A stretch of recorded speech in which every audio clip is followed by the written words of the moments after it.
work study session to order. This is Tuesday, February the 2nd, and we'll have work study and 3 presentations, and then we'll move to a brief business meeting once we adjourn the study session, or the study session, work study session. And we are at item 2, presentations and discussion of topics. Item 2.01, I'm going to turn it over to you, Dr. McCord. You can introduce the topic and we can get off and rolling. Happy Groundhog's Day. Yeehaw. Thank you, Dr. Santa Cruz, governing board members. Welcome to all of our visitors. I'm not sure many of you are visiting. Most of you look like you're required to be here tonight, so thank you for that as well. Tonight under 2.01, we will have the Comprehensive Annual Financial Report, also known as the CAFR, for fiscal year end June 30th, 2020, and I will turn it over to Assistant Superintendent of Business Services, Ms. Bonnie Betts. Good evening, Dr. Santa Cruz, Dr. McCord, governing board members.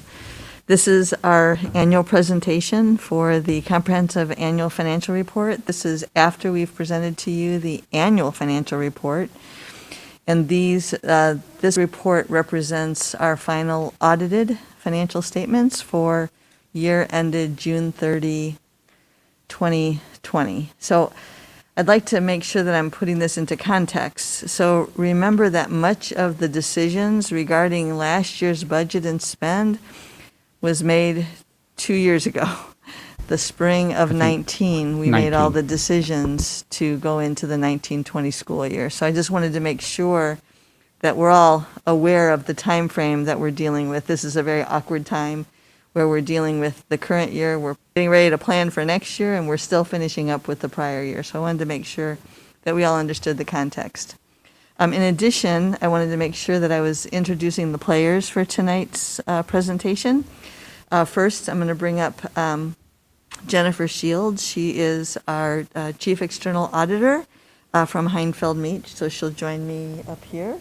And then, of course, Jackie Mattinen, who is the Director of Finance for Gilbert Public Schools. She'll be joining me here as well. And then Ashley Miranda is our Budget Manager, and she's here to provide moral and, if there are questions, detailed support on the results of the financials for year ended June 30, 2020.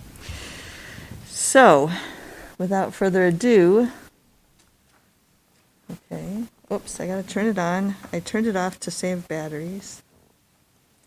So today we'll have an audit update by Ms. Jennifer Shields. Then we'll talk a little bit about the 2020 government-wide financials, the 2020 governmental financials, and then other items to note that's from the actual document. So without further ado, I wanted to hand this over to Ms. Jennifer Shields to talk about the specific audit results. Oh, sorry. Good evening, Dr. Santa Cruz, Dr. McCord, board members. It's a pleasure for me to be here. Hopefully you can all understand me, masked up and everything, but I've been here for several years. I get the opportunity to present the audit report. So I just have a few things that I'll go over with you. I don't want to steal any of Bonnie's thunder here, but I would like to point out that the audit report itself, from the independent auditor's opinion, is unmodified. So that is the good thing. That's really good. What that means is that there were no material misstatements in the financial statements. And so as we go through the audit, there's a number of different tests and tasks that we perform to arrive at that conclusion. I'd like to also give a big shout out to all district staff that we deal with through the audit. It's never an easy time, but certainly during a COVID time period, it's presented some additional challenges. So in particular, I'd like to thank the finance office. Everybody worked really hard. We were able to, with a lot of hard work from both finance as well as our own audit teams, we were able to perform a lot of the procedures that we had to do remotely. So in many cases, documentation is available electronically from the finance office, and so we can share information in a secure portal type of an environment, and then we can review the documentation that way. But district finance office staff did also allow us the opportunity to come in, which again was a little bit, it's a little unique trying to keep your distance, but yet still hover over somebody's computer as they show you, how a process works or how transactions go through the system. So big shout out to everybody for kind of making all of that happen. Because of the, ability for us to do procedures both electronically as well as in person, we were able to complete all of the procedures during the normal audit timeline. So there were no hang-ups with respect to that. In terms of required communications between audit firm and the governing board, there were no disagreements with management about accounting practices or anything else like that. There were no difficulties encountered performing the audit. Every time I say that this year, I do have to, give a little bit of a pause because everything seems harder this year. But there were no what we consider difficulties in performing the audit. There were no significant audit adjustments to report. So all of those things sound very good, right? And then last but not least, we haven't yet gotten to the part where we issue the single audit report, which is the report that contains all of any findings that are noted. But at this point, we're not expecting any significant findings to be reported. There will, of course, be instances of noncompliance with, state statute or other rules and regulations that are issued by other agencies. So there will be some of those items that get reported, but nothing significant. And I think that concludes all of my required communications. So I'll turn it back over to Bonnie, but I'm happy to take any questions. Ms. Shields, can you just clarify? I think this is the first time in how many years that we haven't had any significant findings? Well, thanks to Jackie for telling me. She looked back, and it's since fiscal year 2012. So a lot of hard work and effort has gone into making those corrections. So very long period of time. I just think that's worth calling out. I think the staff has worked tirelessly and hard to clean up some of those issues.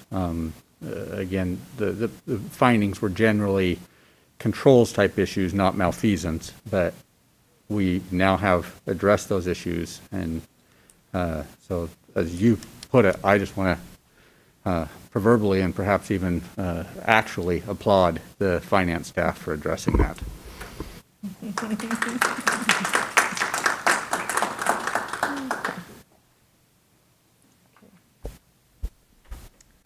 Anything else you'd like to add, Jackie? Okay, great. Thank you very much, Jennifer. Appreciate that. So as you go through the review of the comprehensive annual financial report, which I know all of you are just so excited to get through, but I wanted to remind you that at the very beginning of the comprehensive annual financial report is the letter of transmittal, as well as the management's discussion and analysis. So those two parts of the CAFR do give a fair amount of information and notable things that have occurred that if you do have the time to review them, it's much shorter than going through the entire book. It might be worth, maybe you need a little bit of some light reading to get you to sleep at night. So anyway, I just wanted to remind you of that. And then in addition, the way that the book is organized, the financial statements start with a government-wide view. So this looks at Gilbert Public Schools comparably to a private sector entity that's presenting their financial results at the end of the year. And then, so that's where it begins. And then the next step is to go into a government-wide look. So looking at the major funds, grouped a little bit differently. And then finally at the fund level, where each individual fund that you've seen every single month on the monthly financials are expressed, both with a balance sheet as well as an income statement. So just to give you an idea of how it's organized. So in tonight's presentation, I just wanted to share the government-wide look and the governmental look, and then just some notes about how how we translate those down to what we share with you every month to our major levy funds, okay? So, in looking at our net position year over year, so we're always comparing our current year ending results to our prior year ending results. So you can see that our net position has increased by over $20 million